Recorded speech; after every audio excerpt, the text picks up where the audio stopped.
Can you speak to exogenous ketones? When, why not to use them?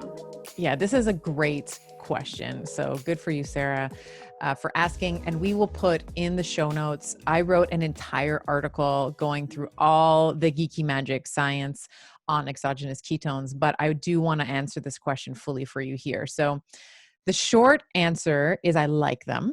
I use them. The caveat is that before you use them, before you begin using them on a regular basis, I do like you to be able to produce your own ketone bodies first. So these are called exogenous ketones. I want you to be able to produce your own endogenous ketones, the ones that you already have the capacity to produce first.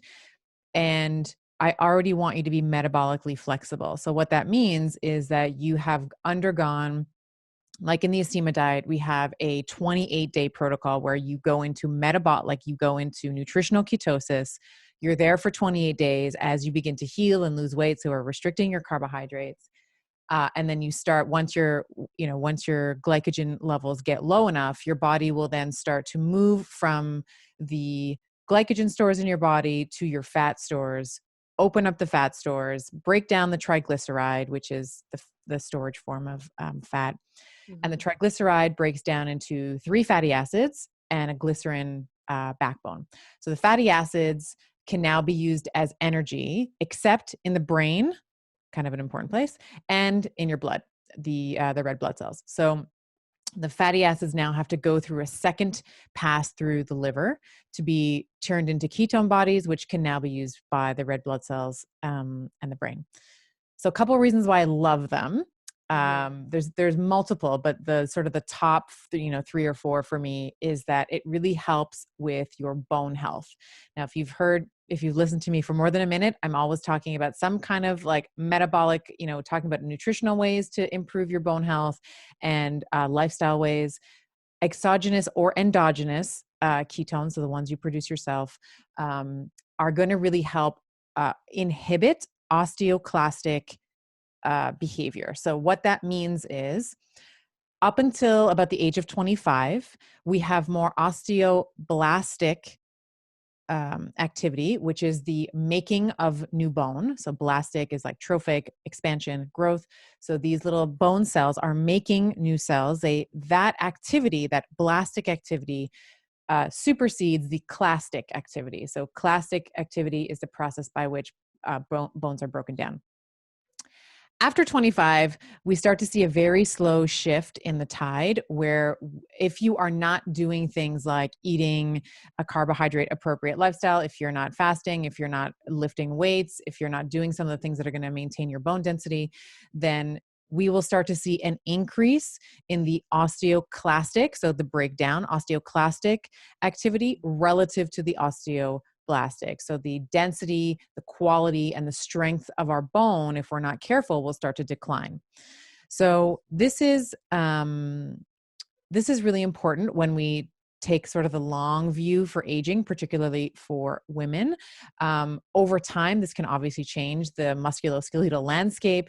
Balance can change, muscular strength can change because bone and muscle go along with each other. And of course, bone density is inversely related to fracture risk, meaning that the denser, the heavier, the thicker your bones, if you were to fall, the less likely you are going to endure some sort of damage like a fracture to the bone. So, we've talked about weightlifting. That's a really great way to reverse or even slow down that process.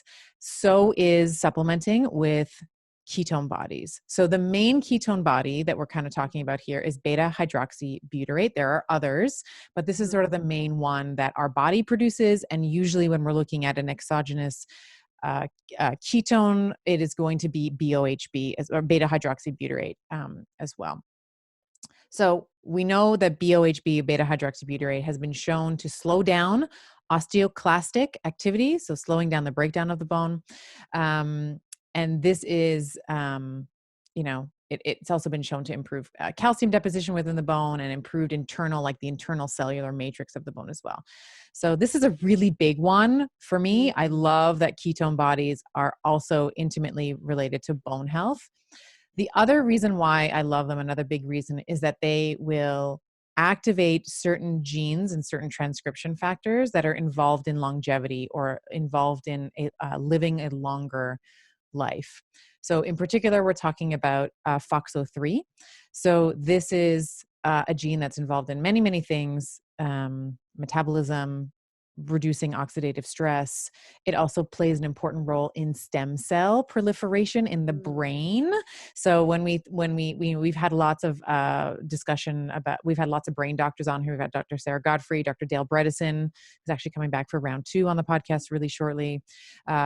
Lots of people, Jim Quick, we've talked about the importance of brain health. And if you can improve stem cell proliferation in the brain, of course, the knock-on effect there is that the brain, we are going to be promoting healthy brain aging and helping to maintain the density of the brain over time, which is super, super duper important.